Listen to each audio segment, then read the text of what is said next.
पहले दो मैच के एक्सपीरियंस के बाद जब श्रीलंका ने तीसरे मैच में 248 रन बना दिए तो शायद वहीं पर इंडियन फैंस को एहसास हो गया था कि यह मैच रोहित शर्मा के साथ खत्म हो जाएगा। और जैसे ही रोहित शर्मा का विकेट गिरा, हम फैंस को यह भरोसा हो गया कि मैच गया, सीरीज गई, इज्जत गई, गंभीरता भारतीय टीम में नजर नहीं आई। और उसका नतीजा यह था कि भारत ने 27 साल बाद श्रीलंका के सामने पहली बार ओडीआई सीरीज में हार का सामना किया। That's very very very unfortunate. Indian team जिसमें 9 नंबर तक बैटिंग लाइनअप थी, 9 नंबर तक, अगर आप कुलदीप और सिराज को हटा दें तो बाकी भारतीय टीम में सभी बल्लेबाज थे।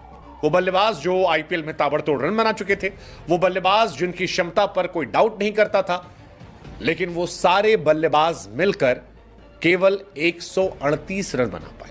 बड़े बड़े सूरमा, बड़े बड़े नाम, the prince of Indian cricket Shubman Gill, the king of world cricket Virat Kohli, the best at number 4 Shreyas Iyer, the पैंटीमैनिया Rishabh Pant, the next sensational allrounder Axar Patel, the future allrounder Shivam Dube, Riyan Parag, Washington Sundar, ये सारे सूरमा उसमें थे। लेकिन इसके बावजूद श्रीलंका ने जब इंडिया को 110 रनों से हराया तो जो कलंक था वो रोहित शर्मा के माथे पर गया, क्योंकि इतिहास में यह हार सिर्फ एक मैच की हार नहीं थी, बल्कि यह रोहित शर्मा के नाम पर एक कलंक लगाने वाली हार थी कि world cup winning Rohit Sharma उन कैप्टन में शामिल हो गए जिन्होंने श्रीलंका के सामने हार का सामना किया। आपको जानकर हैरानी होगी कि श्रीलंका के सामने ओडीआई सीरीज भारत सिर्फ तीसरी बार कैप्टन जो है वो तीसरा कैप्टन हारा है। सबसे पहले 1993 में मोहम्मद अजहरुद्दीन को यह हार का सामना करना पड़ा था। उसके बाद तेंदुलकर इस रिकॉर्ड से नवाजे गए थे 97 में, और 97 के बाद अब इंडिया हारी है। सबसे हैरानी की बात मेरे लिए जो इस मैच में थी वो ये थी कि इंडिया की फुल फ्लेजेड टीम थी, फुल स्ट्रेंथ इंडियन टीम थी, और इंडिया उस टीम से हारी है, उस श्रीलंका से हारी है जो चैंपियंस ट्रॉफी के लिए क्वालिफाई भी नहीं कर पाई। सबसे बड़ी बात, श्रीलंका की टीम में सारे प्लेयर थे भी नहीं। अगर आप देखोगे श्रीलंका की टीम में पथराना नहीं थे, हसरंगा नहीं थे, मधुशंका नहीं थे, तुषारा नहीं थे, चमीरा नहीं थे, उसके बावजूद श्रीलंका इंडिया को क्लीन स्वीप कर दिया।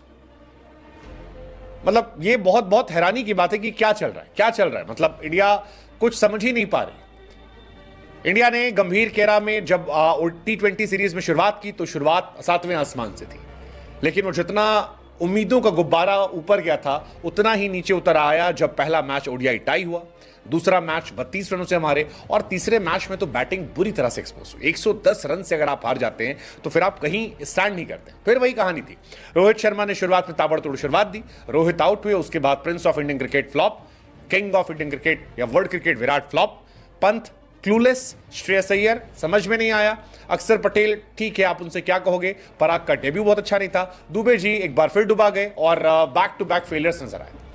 विराट कोहली की अगर आप करियर की बात करेंगे तो पहली बार इतिहास में ऐसा हुआ है कि विराट 3-3 मर्तबा स्पिनर्स के सामने एलबीडब्ल्यू गए। कोई कह रहा है कि तैयारी नहीं कर पा रहे, कोई कह रहा है कि विराट का टाइम खत्म हो गया, कोई कह रहा है टू मच रन, लेकिन हकीकत यह है कि विराट कोहली से ये उम्मीद हम नहीं करते। विराट कोहली से हम और आप बेटर एक्सपेक्ट करते हैं, और वो बेटर जब नहीं होता है तो फिर तकलीफ होती है, बहुत ज्यादा तकलीफ होती है, क्योंकि विराट बड़े खिलाड़ी हैं। 3-3 मैच में विराट का एलबीडब्ल्यू होना, 24 रन, 14 रन, 20 रन बनाकर आउट होना, एक सीरीज में 19 के average run banana, I think ये बहुत डिसअपॉइंटिंग है, बहुत डिसअपॉइंटिंग है।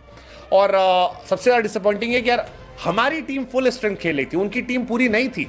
उनका स्ट्राइकर बॉलर पथराना नहीं था, हसरंगा नहीं था, मधुशंका नहीं था, तुषारा नहीं था, ये उनके प्रीमियम बॉलर है, और उसके बावजूद हम इतना गंदा खेलते। श्रीलंका हमें एक तरफा फंसा लेती है। मतलब हम 3 मैच में लगातार 10-10 विकेट गंवा रहे हैं, यह अपने आप में बहुत बड़ी बात है। श्रीलंका के सामने हम जिस तरह से 8-8 विकेट, 9-9 विकेट गंवा रहे हैं स्पिनर्स को, वो डिसअपॉइंटमेंट है। मतलब आपको जानकर हैरानी होगी कि 3 मैच में इंडिया के 27 विकेट ऐसे हैं जो स्पिनर्स के सामने गए, और ये बायलैटरल सीरीज में आई थिंक मैक्सिमम है 3 मैचेस में 27 विकेट स्पिनर्स के सामने। वेल्ला लागे ने 5 विकेट निकाले, और ये भी अपने आप में कमाल रहा एक ही उस पर। 2023 में वेल्ला लागे ने 5 विकेट 40 रन देकर निकाले थे, 2024 में 27 रन देकर निकाले। वेल्ला लागे का हिसाब किताब बड़ा गजब है। इंडिया के सामने जब वो आते हैं तब छाते हैं, फिर गायब हो जाते हैं। इस सीरीज में अगर इंडिया के लिहाज से कोई अच्छी चीज थी तो वो थी कैप्टन रोहित शर्मा की फॉर्म। पहले मैच में 58 रन 47 बॉल पर, फिर 44 बॉल पर 64 रन, फिर 20 बॉल पे 35 रन। ये रोहित शर्मा की बैटिंग थी और यही कहानी जो थी ये टीम में सबसे शानदार थी। अब सवाल ये कि इससे ट्रॉफी कैसे जीतेंगे, ये अपने आप में एक बड़ी बात है। रोहित शर्मा की परफॉर्मेंस जबरदस्त रही, लेकिन रोहित की परफॉर्मेंस के अलावा इस टीम में कुछ भी नहीं था। रियान पराग ने हालांकि गेंदबाजी में डेब्यू अच्छा किया, 3 विकेट निकाले 54 रन देकर, लेकिन बल्लेबाजी में वो भी बहुत कमाल नहीं कर पाए और यहीं से इंडिया की परेशानियां जो है वो सारी बढ़ती गई। विराट कोहली, श्रेयस अय्यर बहुत डिसअपॉइंट करने वाले थे। केएल राहुल को ड्रॉप किया गया जो डिसअपॉइंट करने वाला था। श्रीलंका सीरीज की सबसे खराब बात यह थी कोई विकेट कीपर परमानेंट रहा ही नहीं। T20 में संजू नहीं चले, वनडे में ऋषभ और राहुल को मौका मिला, वो यूटिलाइज नहीं कर पाए। तो इंडिया का विकेट कीपर कौन होगा ये किसी को पता नहीं। लेकिन 27 साल बाद सीरीज हारना शर्मनाक है, दुखद है। और सबसे ज्यादा दुखद बात यह है कि यहां पर यह सीरीज हमारे इसके बाद केवल 3 ओडीआई मैच बचते हैं पाकिस्तान में वनडे सीरीज और चैंपियंस ट्रॉफी से पहले। अगर पाकिस्तान या दुबई, श्रीलंका जहां भी हम खेलते हैं, तो ये अपने आप में एक बहुत अनफॉर्चुनेट है कि ज्यादा तैयारी करने का मौका ही नहीं मिलेगा हमें। वो जो वर्ल्ड कप का हाइप था वो फटाक से गिर पड़ा नीचे। अब एक रीजन ये कहा जा रहा है कि यार हम फर्स्ट क्लास क्रिकेटर लड़के हमारे खेलते नहीं है। आमतौर पर स्पिनर्स को अच्छा खेलने का तरीका होता है कि आप रेड बॉल क्रिकेट खेलिए स्पिन ट्रैक पे, वहां आप अच्छा करते हैं, धीरे धीरे आपको मौका मिलता है, स्टैब्लिश होते हैं। लेकिन इंडिया ने जो गलतियां की उसके लिए शायद भरपाई कर रहे हैं।